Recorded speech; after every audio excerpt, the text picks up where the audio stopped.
એક અગત્યના સમાચારની જામનગરથી સમાચારો સામે આવી રહ્યા છે। એક તરફ ઘડીઓ ગણાઈ રહી છે કે કોંગ્રેસ ક્યારે તેના ઉમેદવારોની યાદી જાહેર કરે, ત્યાં બીજી તરફ જાણકારી મળી રહી છે કે જામનગર ગ્રામ્યની પેટા ચૂંટણીમાં કોંગ્રેસ જયંતિ સભાયાને ટિકિટ આપશે તેવી જાણકારી અત્યારે સામે આવી રહી છે। ભાજપના રાઘવજી પટેલ સામે જયંતિ સભાયાને કોંગ્રેસ મેદાનમાં ઉતારી શકે છે। જયંતિ સભાયા લેઉવા પટેલ આગેવાન અને એક બિલ્ડર છે અને તેમને જામનગર ગ્રામ્યની પેટા ચૂંટણીમાં કોંગ્રેસ મેદાનમાં ઉતારે તેવી શક્યતાઓ જોવાઈ રહી છે। જયંતિ સભાયા લેઉવા પટેલ આગેવાન છે અને સાથે એક બિલ્ડર પણ છે। તેમને ભાજપના રાઘવજી પટેલ સામે મેદાનમાં કોંગ્રેસ ઉતારવાનું વિચારી રહી છે। વિગતો મેળવીએ સંવાદદાતા દીપેન પટિયાર પાસેથી। દીપેન, શું વિગતો?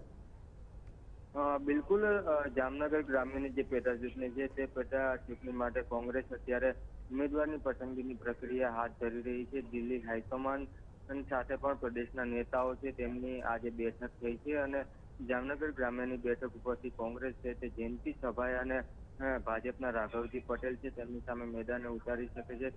જયંતિ સભાયા આમ તો કોંગ્રેસ માટે નવો ચહેરો કહી શકાય છે, પરંતુ જયંતિ સભાયા છે તે લેવા પટેલ આગેવાન છે અને બિલ્ડર છે, ત્યારે રાઘવજી પટેલને હાર આપવા માટે કોંગ્રેસે જયંતિ સભાયાના નામ પર વિચારણા હાથ ધરી છે અને કદાચ કોંગ્રેસ બેઠક ઉપરથી જયંતિ સભાયાને ટિકિટ આપી શકે છે। જી દીપેન।